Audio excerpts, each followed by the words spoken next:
quick. If you are a guest of the Senate, if you could sign that paper up there.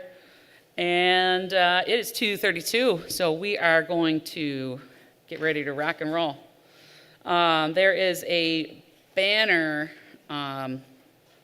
meeting from 1 to 4 today that's going on, so we're having so we might be doing a little bit of things out of order to accommodate for that. We're going to work for future meetings to make sure that those types of things don't conflict with College Senate. So today is Election Day. I hope everyone voted, either early voted already, or hit the polls on your way out the door. There are many, many people that fought for that right for all of us to be able to vote for what we believe in our country. I offer 5 points extra credit for my students for voting, and I have them take a picture of themselves at a polling place and 5 points. Because, of course, you cannot take a picture of a ballot. I always tell my students that. Do not take a picture of a ballot because that is illegal, but take a picture of yourself at the polling place. I do have a few students that are not citizens and not old enough to vote, so I tell them to go with a friend, go with a parent, and experience voting that way. So keep that in mind in the future. Also, Linda?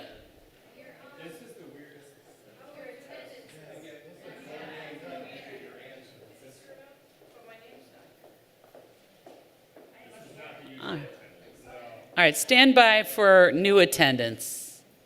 2, 3,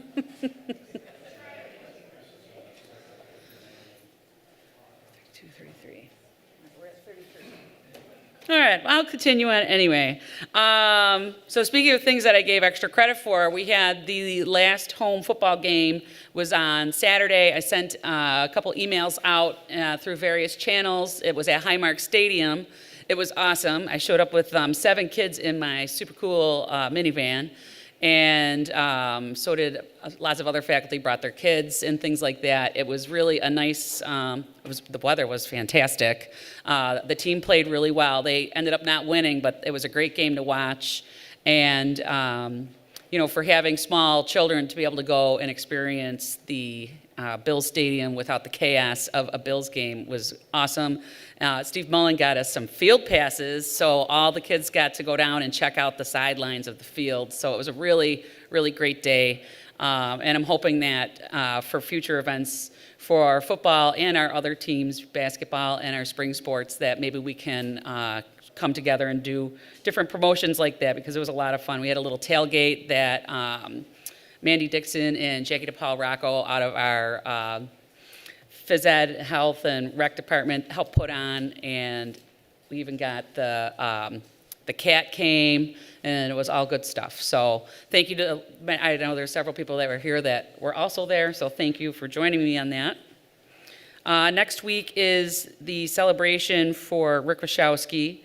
I know there were some concerns that perhaps retirees or alumni may not have gotten that information, but I want to assure everyone that they did get that information. I reached out to Mike Barone with some of those concerns, and the foundation does have an email list for retirees as well as obviously alumni because they're the foundation, and so that information was sent out so that all of the lives that Rick has touched over the last decades of his career in all the different capacities can have that opportunity to celebrate his life next week. They are asking for RSVPs. That email came out not too long ago today, so if you plan on attending, please make sure you RSVP for that. And then last, the schedule went live for the spring yesterday. So now's the time to start registering our students. The easiest way to keep them is to make sure they have a schedule before they walk out the door in December. Strongly recommend trying to get it done before Thanksgiving and reminding them that the semester is not over after Thanksgiving. I do a little pep talk every year because sometimes we like to extend it and then it's hard to come back if we extend our Thanksgiving break. So really kind of try to get them in with advisors, reach out to your students, your advisees, students in your classes, and let's get their schedules for the spring. And again, help them to finish with a strong finish for this fall semester. So with that, I'm going to turn it over to Dr. Adiam Sagai for a report from the officer in charge. Thank you, Colleen. Good afternoon, everyone.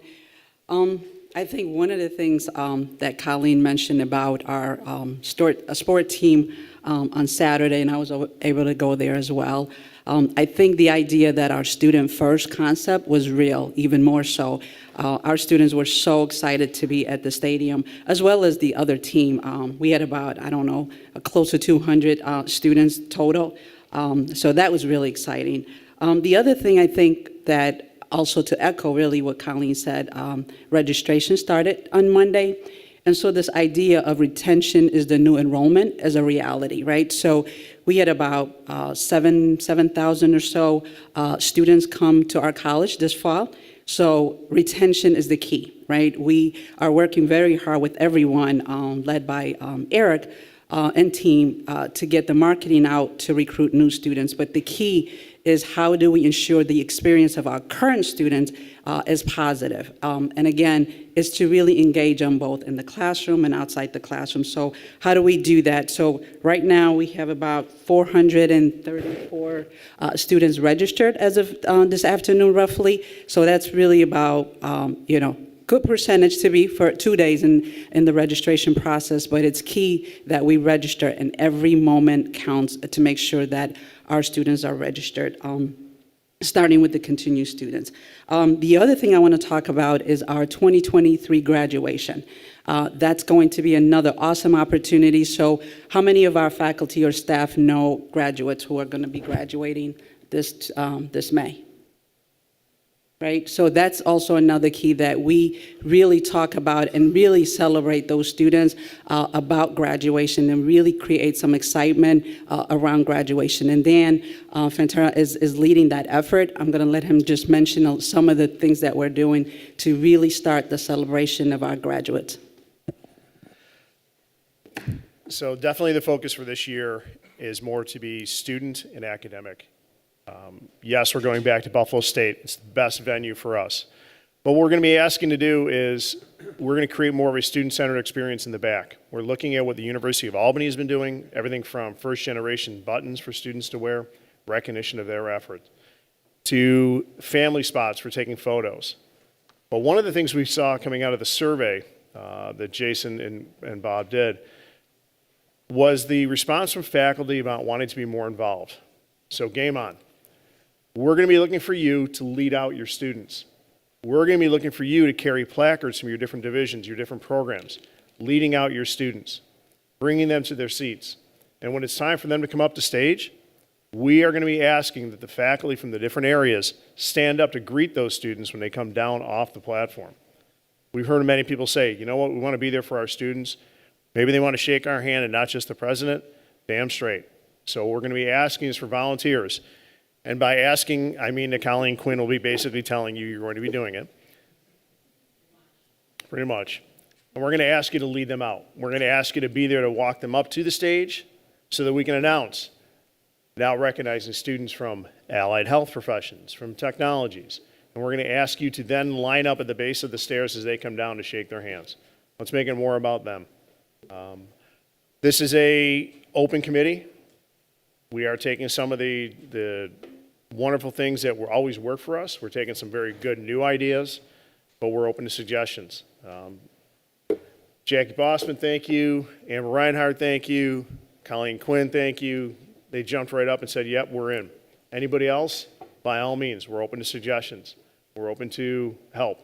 We're open to you being there to celebrate your students when they come off the stage and to come in the back with us and take some silly pictures maybe. That's absolutely right. So again, it's really celebrating our students, and how do we do that? I think that starts, one of the things that it was really evidenced during the Saturday was how do we create pride of our college? How do we create a school spirit, a college spirit? How do we do that? I think quite often we certainly have been challenged with a lot of things, But one of the things that all of us could say is that we are doing all those great things to impact our students. And how do we make the student the center? And graduation is one way to do that. And so please, for all of you that talk with students, especially those graduates, congratulate them and make sure that they stay on track so that they are graduating in May. With that, one of the things that, as you know, the college is working on is our strategic planning. That is something that we did during our open in-service, and we started out with the core value, which talks a lot to what we're talking about right now. And Erica's going to talk to that, as well as talk about some of the enrollment strategic plan that we have in place, that it's in a draft form, but that's also tied to really our college strategic plan.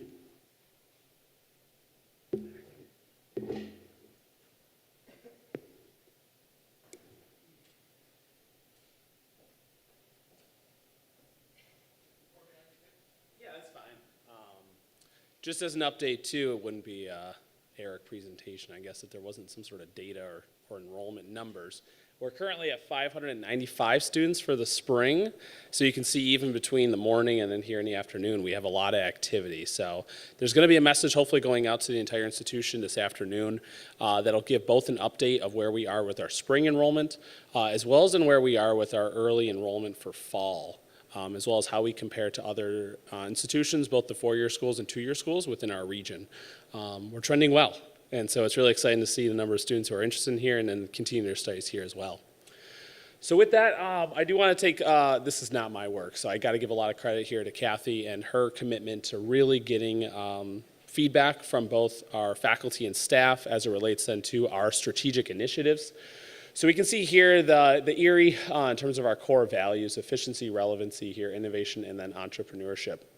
And it was really I think, good opportunity here to ask the SUNY institution as a whole, with regards then to these values, are they relevant? Are they meaningful? I think a lot of times all of us in the administration talk about, is this something that's really true and genuine to who we are? And so having this feedback was really great then from the staff and the faculty side.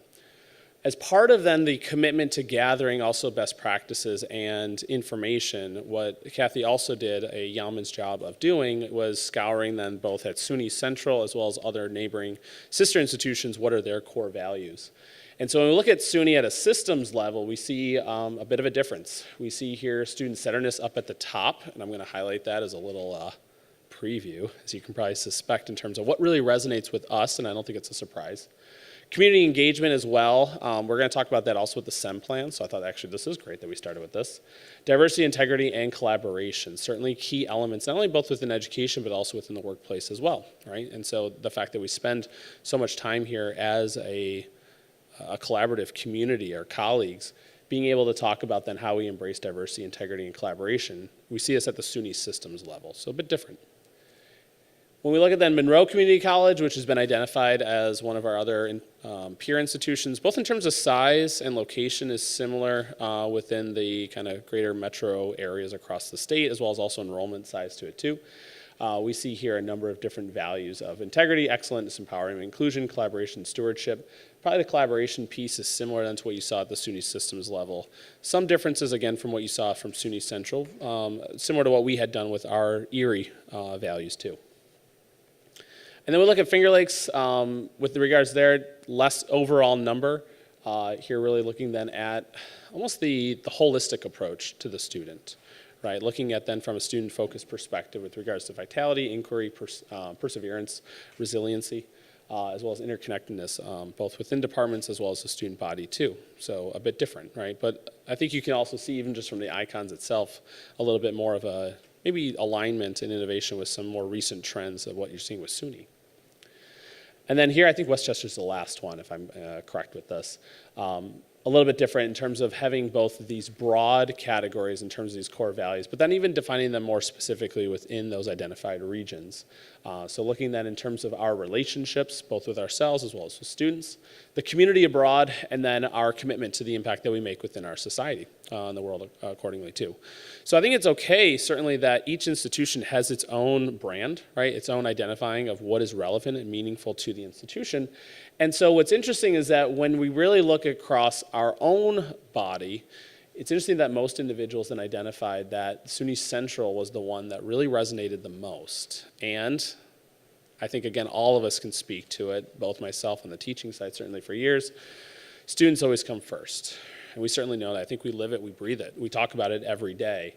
And so it really was an interesting disparity when you look then at some of our own core values. Where's that student-facing side? I hear Dr. Sagai talk about it all the time in meetings, right? Putting students first. The event on Saturday, right? Steve Mullen and the deans of students and everyone working together. It was that, what do we do to put the students first, right? I had the opportunity to be there. My kids were there. They loved being on the field. And then, of course, I had to leave early because you don't want a hungry 5-year-old. And that was just, I had to make sure that, was fulfilled. But it's really putting students first. And it was amazing to see, like, you could see the students, the parents, the teachers all coming together, right? And it's an opportunity to really celebrate that student success and student engagement. And we could see here, even from a word cloud, from the analysis that was done at opening day, of what are then some of those core values groupings, you see students was at the forefront and paramount to what we all think about, what we all do. And then when you look at even here, the phrases that really resonate with us that, should be listed or something is still students, right? So it's what we are. It's certainly paramount to who we are. And what we really want to also be able to encourage, and I got this from Kathy, so if you're interested, is we want to now be able to then get it from the student's perspective as well. So while it is great that we have identified what we believe to be paramount for us in terms of our core values as an institution across all levels of the college, what about that input from students as well? So Kathy has asked anyone who is interested, and I really encourage this opportunity to provide input and assistance, is to reach out to Kathy it's the irap@ecc.edu email address, to be able to participate and really help to garner student input as we really look at how we create our strategic vision, our strategic mission, as we move forward as an institution. I can take as many questions about that as possible before switching over to the SEM plan.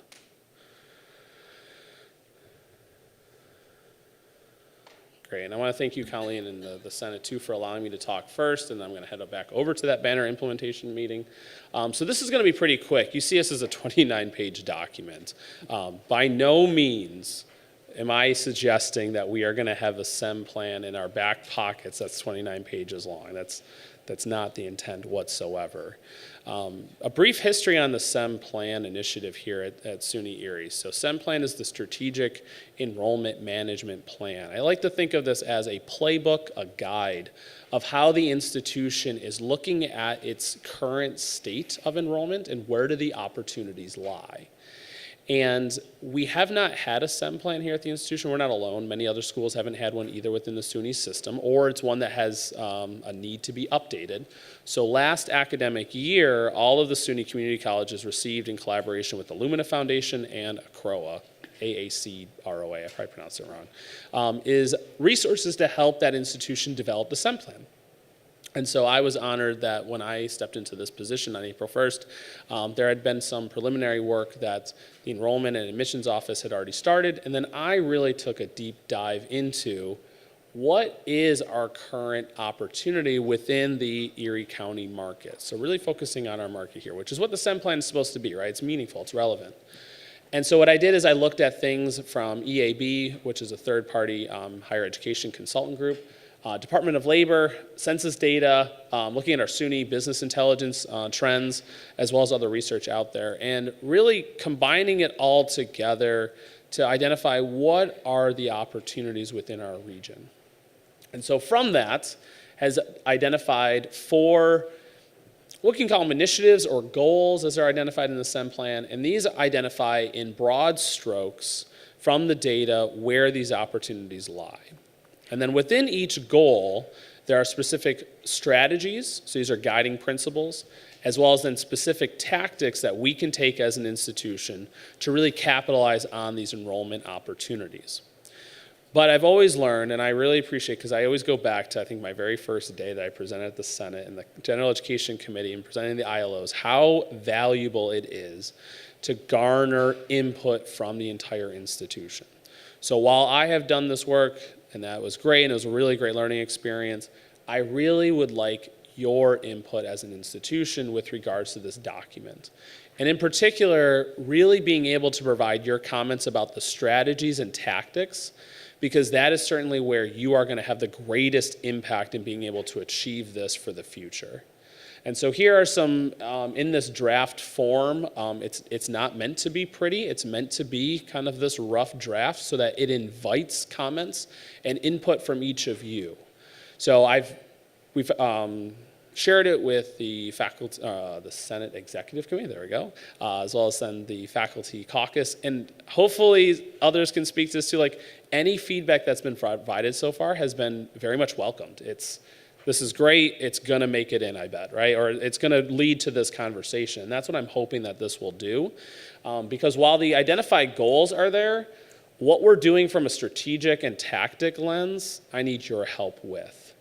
Our goal is to have the SEM plan submitted to SUNY. Our coach understands that we were a little bit behind this, and so there's some willingness to have those due dates as flexible. I also see how valuable this is, so I want that feedback. But the request I have is if you could give me directly at either the enrollment management email or my own email, either's fine, neelanse@ecc.edu.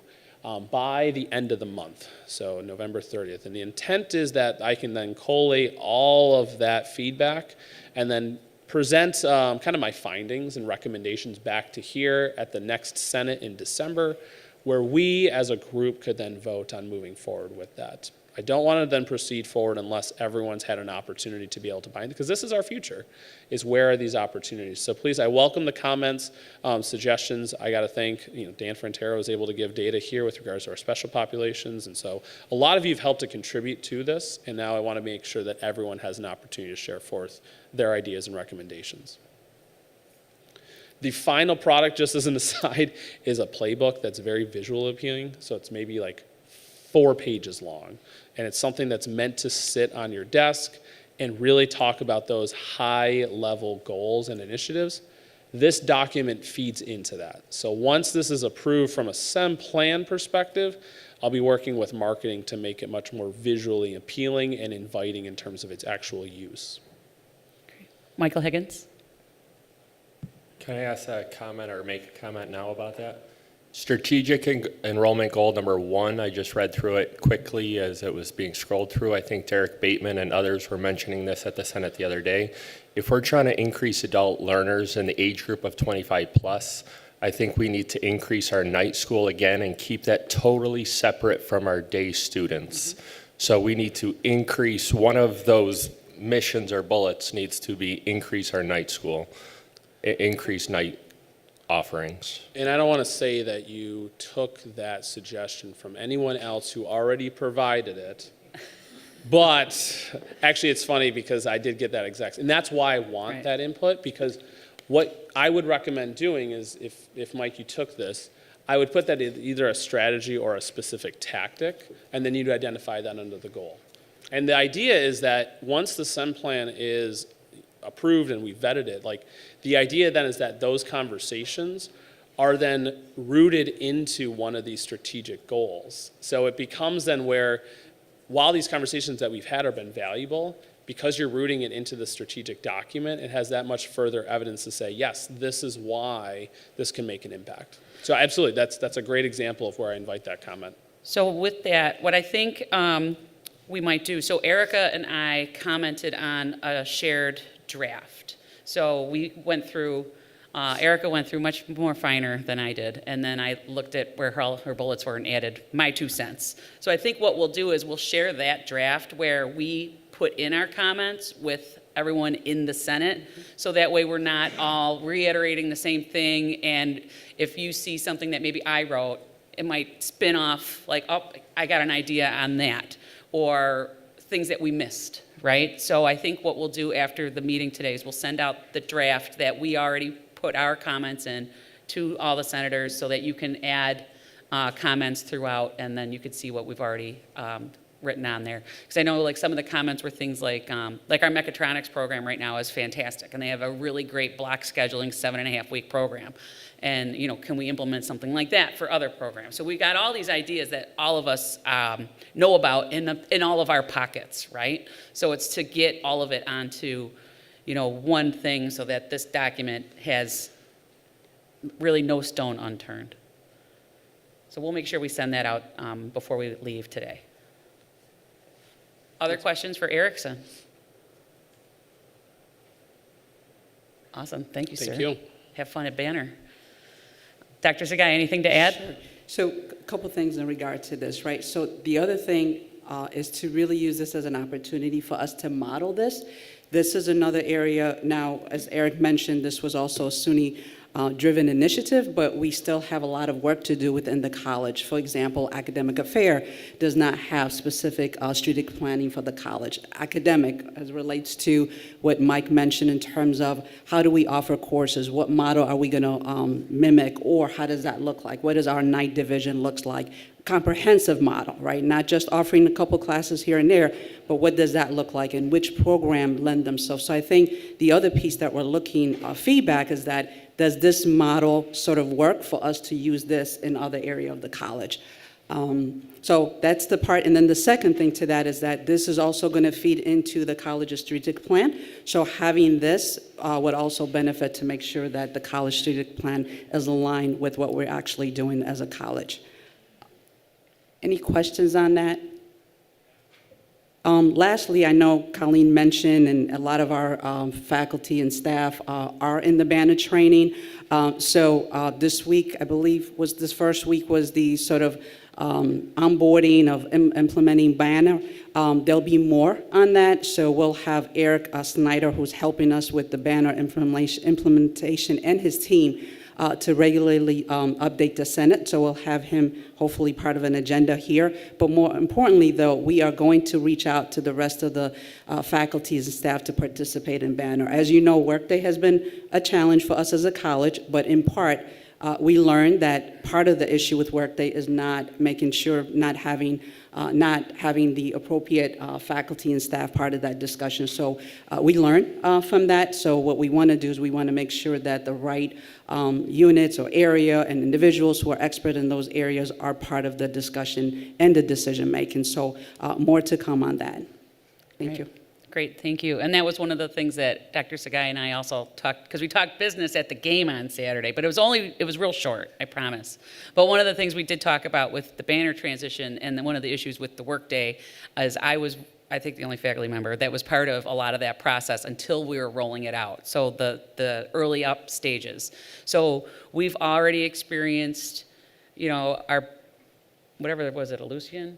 I already forgot what it was. Pre-Workday, now we know what Workday. We know what works, we know what doesn't work. We know what works when we are working with our students and what we want to see, what we want to interface with when we are working with our students and advising them. Because again, like we talked about even with our core values, the students are why we are here. The students are why we have jobs. So we need volunteers for this Banner workshops and things so that we need your eyes.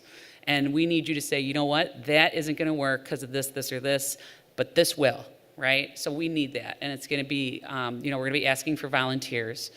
So please look for that and please volunteer because you can't complain about it if you were given the opportunity to do something about it early, right? So with that, minutes from September. Would someone like to make a motion to approve the minutes from September 2022? Tom Webb, second. Pat Ryan. Are there any comments or questions on the minutes? Any objections? And those will pass by consent. Moving on to old business, Governance Committee, Michael Rio. Hi, so we have a voting item that we're introducing for next Senate meeting. We're looking at a bylaws change for the definition of a department head. And this is a position that's been difficult to fill. So in consultation with the provost office, we have amended the definition of department head to include AAECC department head positions as well as department chairs. which are FFECC positions. And we need a 30-day wait period before we can engage in discussion or vote on this item. So we are presenting it today and could probably address preliminary questions if there are any.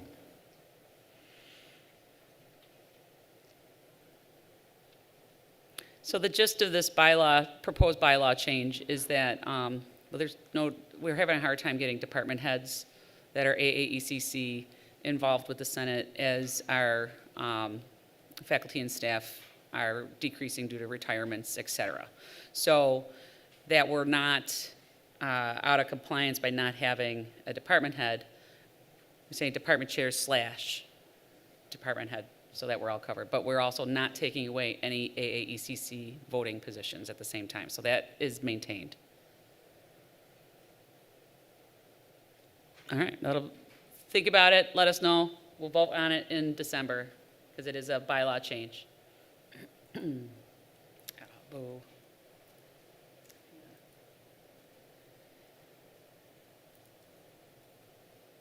All right, Faculty Council of Community Colleges, Jackie Bossman. Hi, everybody. So this past month, the Faculty Council of Community Colleges, which is a committee in the SUNY governance structure, held their semesterly plenary, which is a meeting of the delegates or alternates from community colleges in the SUNY system. I am Erie's delegate, but was not able to attend this fall, but Michael Rio attended this year as a non-voting liaison, and he's going to share his experience of the plenary with us right now.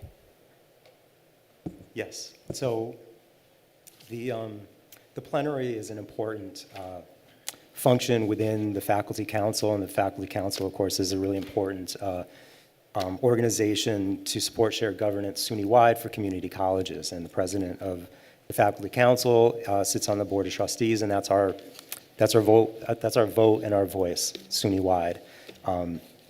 The plenary hosted the interim chancellor of the SUNY system, as well as a number of administrators from SUNY systems to provide updates on current SUNY policy and upcoming SUNY policy. There is a document of slides that were presented. Those are the slides that were prepared by the Faculty Council. I have an additional 4 pages of notes, and I'll just share some highlights and answer any questions that anyone might have. Topics of discussion, certainly micro-credentials. There's an expectation that there will be some coordination of titling for micro-credentials, as well as transferability and SUNY-wide support in developing those programs. Additionally, Board of Trustees Chair spent some time addressing community colleges' role in the CHIPS Act, and that should be considerably beneficial for SUNY workforce development. But at the same time, the interim chancellor talked about the mission of community colleges and the importance of workforce development and the development of liberal arts, the importance of transferability. There's an opportunity to reintroduce a student steering committee to assure that transfer paths are being followed.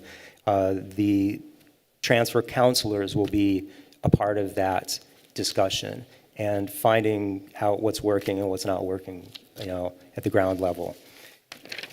And there's concern about health and wellness, which is addressed in one of the resolutions that we'll be looking at in a couple of minutes, among students, among faculty, among staff.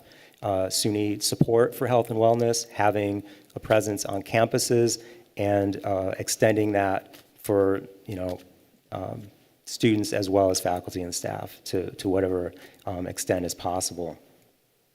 Lots of discussion about general education requirements, the SUNY timeline, concerns about meeting that timeline, and a lot of assurances from SUNY that the guidance that's provided to community colleges is designed to be supportive, designed to be faculty-led, and understanding that while concerns for implementation and assessment of new learning outcomes have been presented, that SUNY is listening and trying to address those concerns.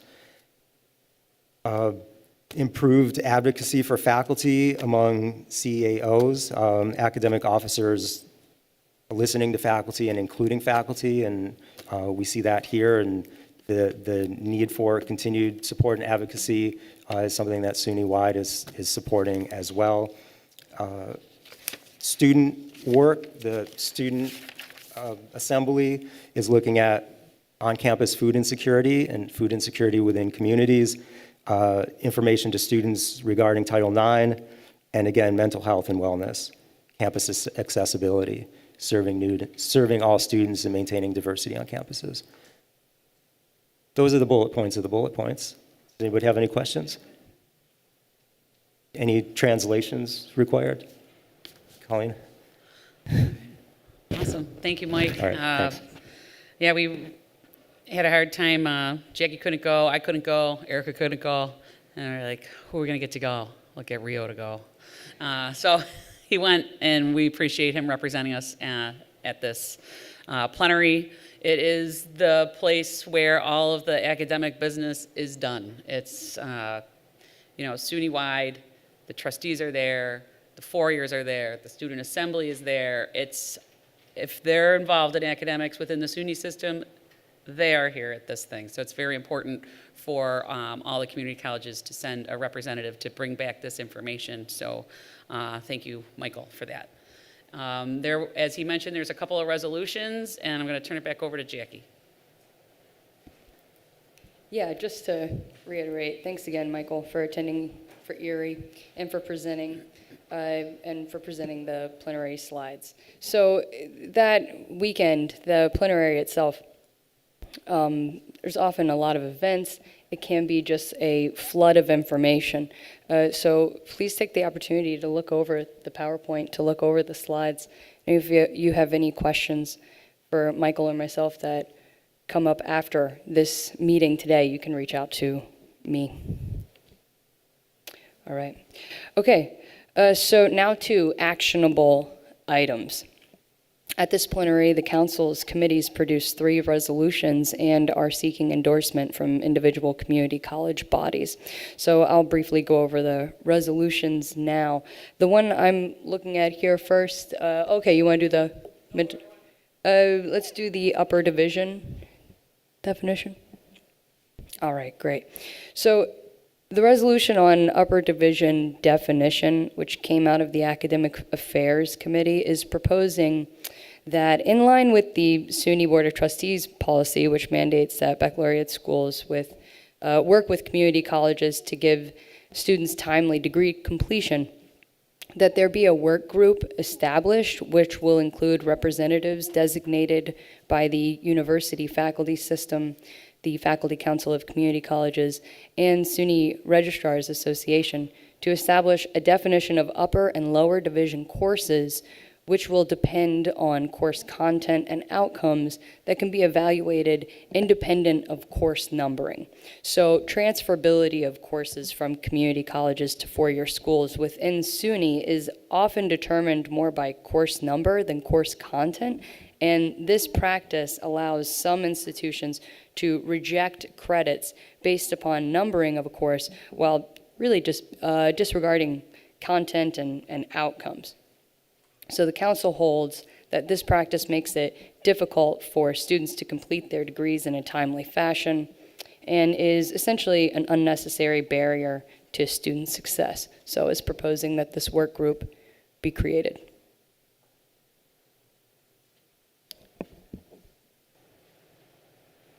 That's the first resolution. Are there any questions about this first resolution before we go to the next one? And if you have questions and I can't answer those questions, I can ask those questions of the Academic Affairs Committee who wrote this resolution and get back to you. So feel free to ask. Okay, let's go to the second Academic Affairs, the AAC1. Yes. All right, let me notes here. All right, so this is another resolution which came out of the Academic Affairs Committee of the Faculty Council. It's a resolution on diversity, equity, and inclusion support. And it's proposing that SUNY leadership support all SUNY campuses in the immediate development and implementation of the newly established knowledge and skills area with relevant training and resources by the end of 2022. And that additional training must be designated as a matter of urgency to assist faculty in the development, evaluation, and assessment of curricula and course material that fulfill the General Education Framework DEI-SJ learning outcomes. And because all campuses in the SUNY system will be required to include all programs, a new knowledge area regarding diversity, equity, inclusion, and social justice by the fall 2023 semester, that all campuses are responsible for preparing faculty and staff and administration for the implementation and assessment of this newly adopted knowledge area. So please take a look. Any questions or comments about this particular resolution?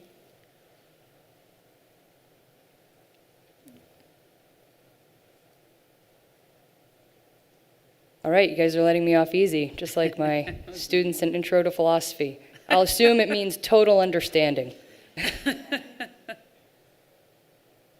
Okay, one more resolution. And this resolution came out of the Communications and Professional Development Committee. It's a resolution on mental health and wellness. This resolution is proposing to expand the structure supporting health, wellness, and well-being consistent with the recommendations that the Board of Trustees approved on June 23rd, 2021, to include both students and employees. So on June 23rd, the SUNY Board of Trustees, upon the recommendations of former Chancellor Malatras to approve SUNY's Student Mental Health and Wellness Task Force recommendations, approved expanded mental health services for students across its 64 colleges and universities to build on the comprehensive program launched in 2020. And SUNY has committed to creating permanent mental health and wellness programs at SUNY to include the position of Associate Vice Chancellor for Health and Wellness to lead system-wide expansion of mental health services and to include a SUNY Mental Health Wellness Services Advisory Committee that will lead the enhancement and mobilization of mental health and wellness services, harmonize efforts across campuses, and provide periodic progress updates to the SUNY Board of Trustees. And on September 21st, 2020, SUNY announced that, the use of $24 million in American Rescue Plan funds to expand mental health and wellness services and enhance campus resources and employee assessment programs available to SUNY employees are not designed for wellness and preventative care and are not standardized across SUNY campuses. I realize I didn't end that with the correct inflection. So I'll allow you to pause and really think about the questions you have for me.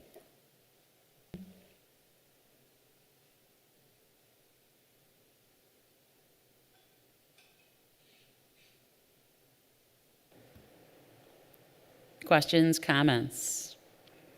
So what we're going to be doing today is looking to endorse all three and send it back to the faculty council. Yes, so as Colleen just said, I propose that we vote to endorse these three resolutions together. Once we have voted on these resolutions, I'll inform the executive committee of the faculty council that Erie's governance body has voted on them and our result, and that information will be part of the overall Faculty Council of Community Colleges recommendations to the interim chancellor and SUNY administration. All right, so Jackie, would you like to make a motion to endorse all three faculty council resolutions? I would. Second? Michael Reel? Questions? Comments? Objections? All right, so the motion passes by consent. And this is going to lead in very nicely to our next bit of old business. And I'm going to pass the floor to Mr. Dan Frontera.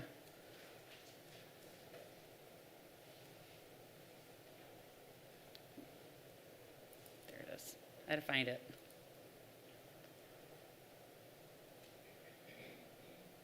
So last month, we gave you the update on the implementation of the Oasis Emotional Health Support app, which will be rolling out next week. Faculty and staff will receive this information first. You'll have a toolbox built in there. You'll have the ability, this will be sent directly to you on your ECC email, the link to it. The QR code will be right there. It'll allow you to open up resources.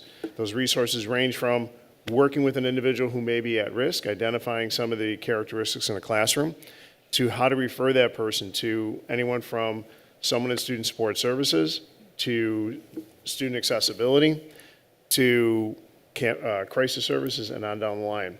You'll be the first ones to receive this. Shortly thereafter, this will roll out to our students. All of our students will receive the student app, which will build in the same accessibility of resources and referrals. Tied into this will be the ability to access a referral into the OLV mental health support system, which is what we have available to us at this moment, one of our pieces. It will also build in a link to SUNY's Thriving Campus. Thriving Campus identifies local providers who are licensed mental health professionals who will address the needs of our students. Beyond that, we have our partnership, which we are working on with Buffalo Urban League and their Project Hope. They have non-clinical crisis counselors who have the ability to link students as well as us with community resources ranging from emotional health support to food insecurities to housing. It'll all be listed on the app, along with the piece that'll roll out in December, which is Cognito. Cognito is a web-based avatar training on working with at-risk students and at-risk colleagues. It'll roll out to our faculty and staff and then to students. Cognito-based training is not your typical WebEx. It's not a typical, oh, I answer A, it does this. I've used it in the past for veteran services. It's very interactive. We chose them because they have very current information, including coming back out of COVID and coming back and dealing with on and off campus violence. You'll answer questions.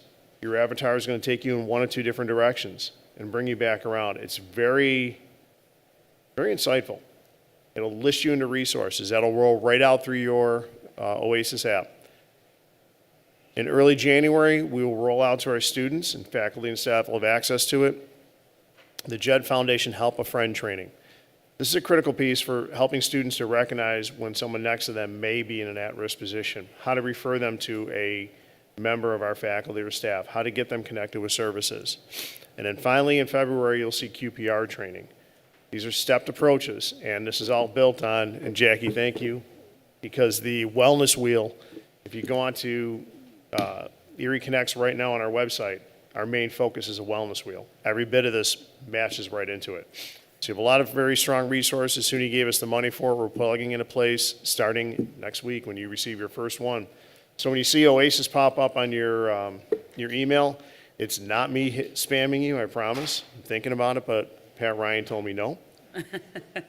But it's your first step into gaining additional resources and supporting our students on campus. Awesome. Thanks, Dan. Anyone have any questions? All right. You're off the hook. Thank you.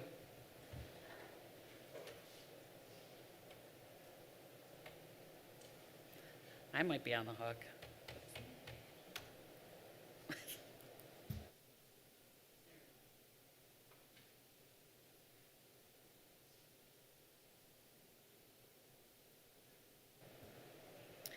All right, back to the agenda. So Kathy Colesto could not be here for Middle States update. I don't think there's anything's changed. We're still waiting. All right, still waiting. I don't know if anyone remembers from the last time we were waiting. I believe we got the update on Thanksgiving morning. So look forward to that. And Jackie, did you have accreditation? Yeah, just very brief. So part of the role of the accreditation chair is to really become knowledgeable of the college's accreditation planning cycles and aiding appropriate units and assembling supporting evidence to meet requirements of their accrediting body. So I'm currently in the process of meeting and scheduling meetings with academic deans, department heads, and faculty so that I can gain insight into departmental processes of accreditation and become knowledgeable about different departments and how they go about maintaining their professional accreditation. So I'm looking forward to meeting with these departments and learning everything I can from these experts in their fields. If anyone has any questions about this, feel free to email me directly. Great. All right, so moving on, academic standards has been on our agenda for a while. We have, let's see, 1, 2, 3, 4. We have all of the spots fulfilled with faculty, and per the bylaws, we need to approve them as a body of all of us. So the interested parties are Dr. Sabrina Kane and Michael Higgins. They're both department chairs in liberal arts, so one of them will fulfill the department chair head position, and the other will be faculty. Eric Painter, Mark Mazzone, Ray Barker, Rosalind Jones, and then Denise Prince. So I would like to make a motion to, I can't make a motion. I would like to ask, I had a brain fart. I totally forgot what I was doing. I'd like to ask for a motion to approve the individuals as stated on the agenda to serve on the 2022-23 academic year committee for academic standards. Tom Webb, thank you. Second. Bob, thank you. Do you want to do a real vote or? Okay. Not that any of the other votes were not real. I was just seeing if she wanted to test her her electronic skills. Any comments or questions? Objections? All right, so that motion passes by consent. Thank you very much to those individuals. This is an important committee, and there's a lot of important work that's going to be done, and so thank you. New business, Dr. Marianne Partee and Center Professional Development. Yeah. Am I just sharing it, or are you talking? You're talking. All right. Come on up.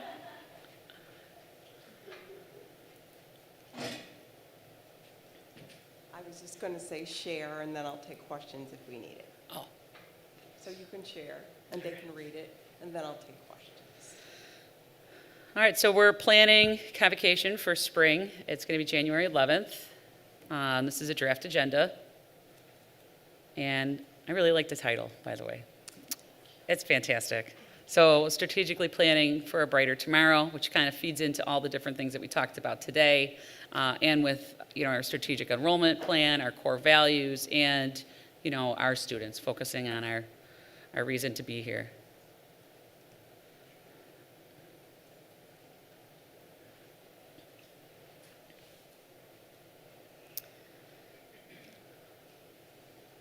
Does anyone have any questions for Marianne? Then I have a comment if there's no questions. If you notice, in the morning, we'll have a working group that has been working well for the last couple of days that we've had.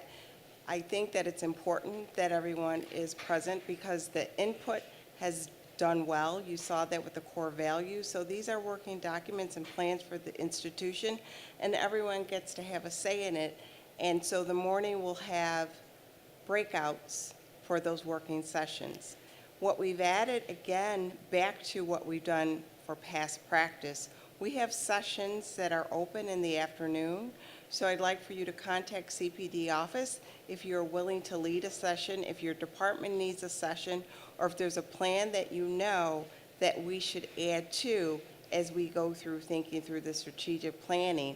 We haven't had this in a while because of COVID, but now as we move back to, full in person, we will have those sessions. There'll be other events that will happen in the afternoon, so please contact the office if you're willing to present a session or if you have a suggestion for a session that we should host. and we feed you that day. So come, have fun, and visit with your colleagues. Thank you. Awesome, thank you. So, Dr. Sagai.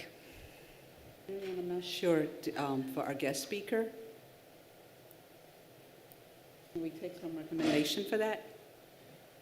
We haven't finalized that, but once we have that information, I will get it to you. It'll be dynamic, for sure. You won't want to miss it, promise. Great, thank you. And because we slid some things off of new business and included it under Dr. Sagai's report early on, we are now at for the good of the order. Does anybody have anything they have questions about? Aaron, you got to go to the microphone now.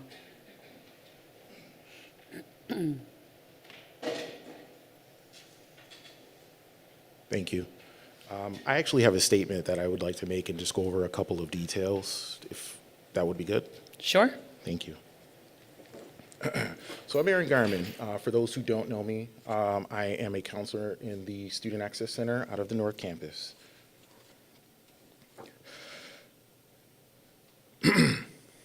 Ladies and gentlemen of the College Senate, fellow faculty and staff, members of the Board of Trustees, and anyone viewing this feed online, I stand before you today to address a concern that I have observed regarding the state of affairs for counseling, counselors, and the dearth of resources and supports available to students within the SUNY Erie community. I'm here representing my area, my profession, I will say that, and the students who I meet with who do not have a voice.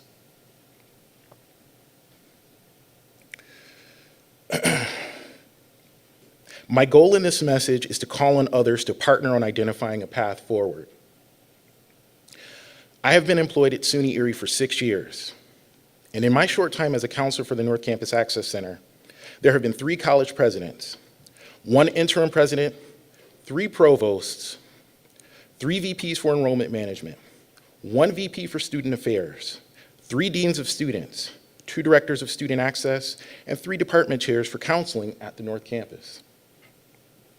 While this is hardly a successful recipe to build coalition around delivering effective college mental health services, an opportunity that emerges lies with the reemergence of in-person learning and the influx of students presenting on campus with mental health struggles who also have difficulty regulating their emotional health needs. I had the pleasure in 2018 of facilitating a conversation in one of Andrew Heisey's GS 111 classes. October 23rd, 2018, I met with his students to address college student mental health. I define mental health as per the World Health Organization defined it in 2014, a state of well-being in which every individual realizes his or her own potential, can cope with the normal stresses of life, can work productively and fruitfully, and is able to make a contribution to their community. I want to take a minute to contrast mental health versus emotional health, because I think it's very important to understand the difference. Mental health allows us to process incoming data. It is the engine block for the human body and our internal processes. It helps determine decision-making, regulate interacting with others, and help us to manage stress. Emotional health is how one processes incoming data. I want to make sure that I emphasize that.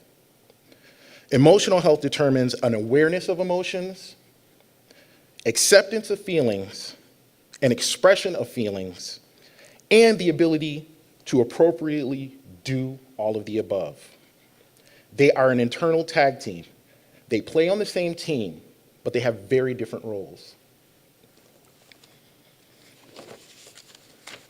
During that session in Andrew Heisey's class, I highlighted the prevalence of mental illness as according to the National Alliance of Mental Illness in 2018. 1.1% of American adults are diagnosed with schizophrenia, about 2.4 million people. 2.6 of American adults are diagnosed with bipolar disorder, 6.1 million people. 6.9 of American adults are diagnosed with major depressive disorder, or about 16 million people. And 18.1% of American adults are diagnosed with anxiety disorder, or 42 million people. Those are stark numbers. And this is pre-COVID.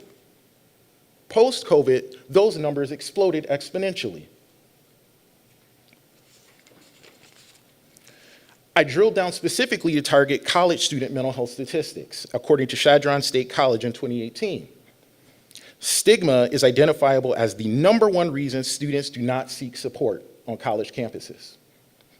75% of lifelong cases of mental health conditions begin by age 24, if not sooner. About 73% of students living with a mental illness have experienced a mental health-related crisis on a college campus, and only 34% have reported that to the college. Students cited depression and anxiety as being among the top impediments to their academic performance. More than 45% of adults who stopped attending college due to mental health reasons did not request college accommodations. Only 5% of those, and of that 45%, only 5% of those chose to not access mental health services. So we're talking about not just a gap, but a chasm of services.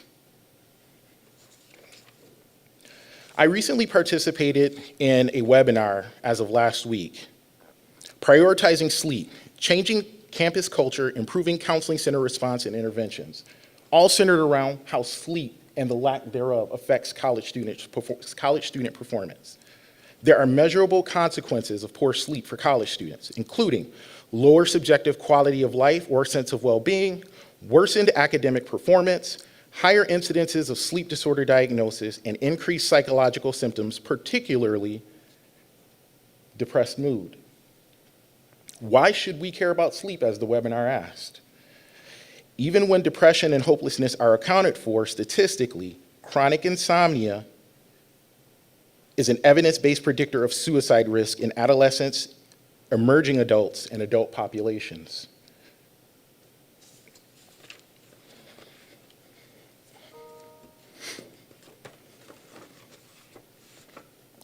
To further complicate matters in my 6 years of service, I have directly and indirectly encountered openly hostile attitudes around what it means to not only be a counselor, but also a lingering resentment regarding the authenticity of counseling services available throughout the college.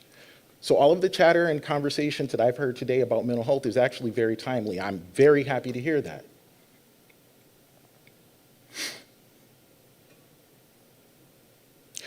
To be consistently bombarded with the explicit and tacit messages that we do not have real counselors employed at this college is wholly incompatible with the education and experience I bring to my position.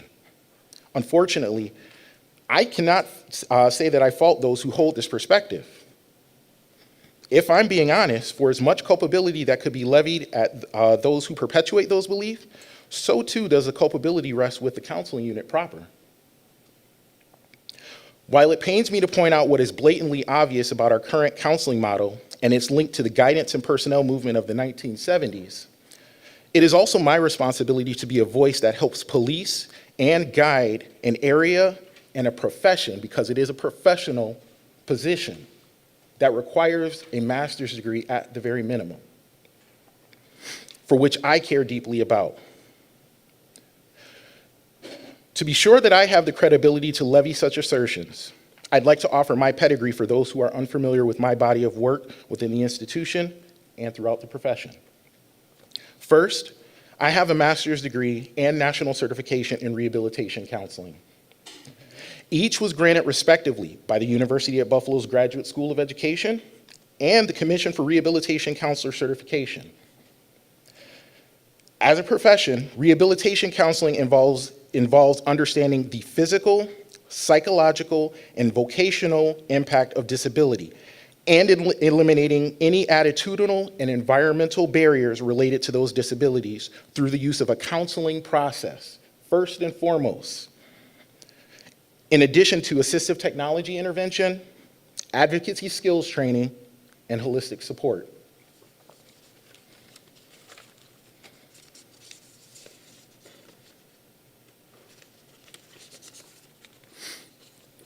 Second, I am licensed provisionally as a mental health counselor as dictated by the New York State Office of Professions.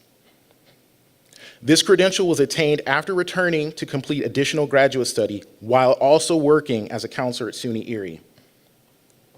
After encountering the hostile attitudes mentioned previously and realizing that the title of counselor is rendered as something of a misnomer and pejorative, I took action to begin applying repair for this term as it relates to my area in the Student Access Center and my role within the larger counseling unit. Now, I want to take a moment to stop. I dare not suggest that you need to have a license to be able to help a student. I dare not suggest that you need to have a mental health background to help a student. And I point this out for a specific reason. I recently had an instructor reach out to me, an instructor who I've worked closely with in the past. And there are several of them. I see some of you here in the audience today. Hi, Erin. I am meeting with a student today about some struggles she is experiencing as a first semester student. She has lost her motivation and feels comfortable talking to me. However, I am not a trained therapist. Rather, I am just a teacher with heart. And there are many of you that are here, as well as staff with heart. There have been so many changes in personnel due to layoffs. I am just confirming that you are still on North Campus and that you and your team are able to meet with students and or connect them with personal counseling support services.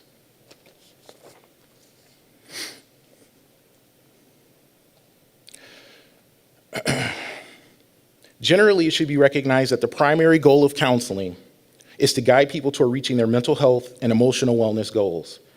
Specifically, for the profession at large, the overarching definition of counseling, as defined by the American Counseling Association in 2010 during their national convention in Pittsburgh, Pennsylvania, where 31 subdivisions of the American Counseling Association gathered to identify a coalition definition of counseling. Counseling is a professional relationship that empowers diverse individuals, families, groups to accomplish mental health, wellness, education, and career goals. The prior statement that I just read entails every facet that counselors should embody within our institution. The fact that we are defined by those outside of our area with no agency for policing our own is completely mind-boggling to me. While my higher education experience is undoubtedly a blink of an eye in comparison to the deep well of experience in this room and across the web, whatever I lack in experiential depth within higher education, I believe I more than make up for with broad experience and specific education across the milieu of the helping professions: counseling, social work, psychology. For those with whom I have worked directly, you know that my work very plainly speaks for itself. For those who are unfamiliar with me, I welcome you to meet with me and my colleagues in the Student Access Center for a conversation about the role that our office plays in supporting students on campus.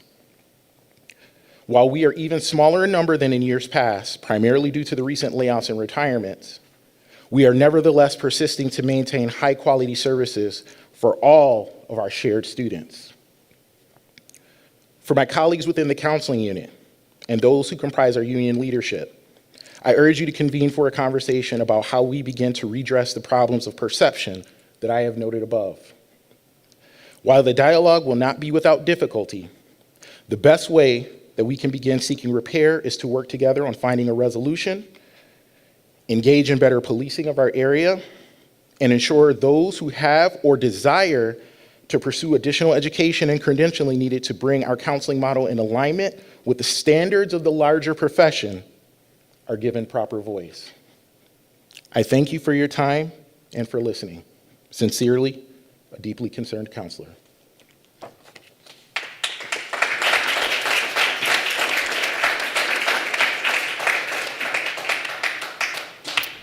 Thank you, Aaron. I'm wondering if you wouldn't mind sending, if you're comfortable, your statement so that I can post it on the Senate site, because I think it would be very important for everyone to have an opportunity to read it, very point by point, and really digest all of the very important points that you made. Thank you. Brian Millville, I saw you had a hand up. Yep, just quick update.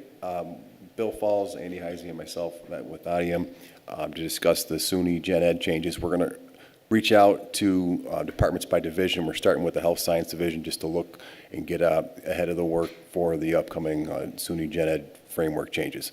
So we've got a timeline for that. Hopefully, we're going to get through Health Sciences and Engineering Technology by the beginning of the spring semester. So just look for some communication from us. That's it. Great, thank you. Other business for good of the order?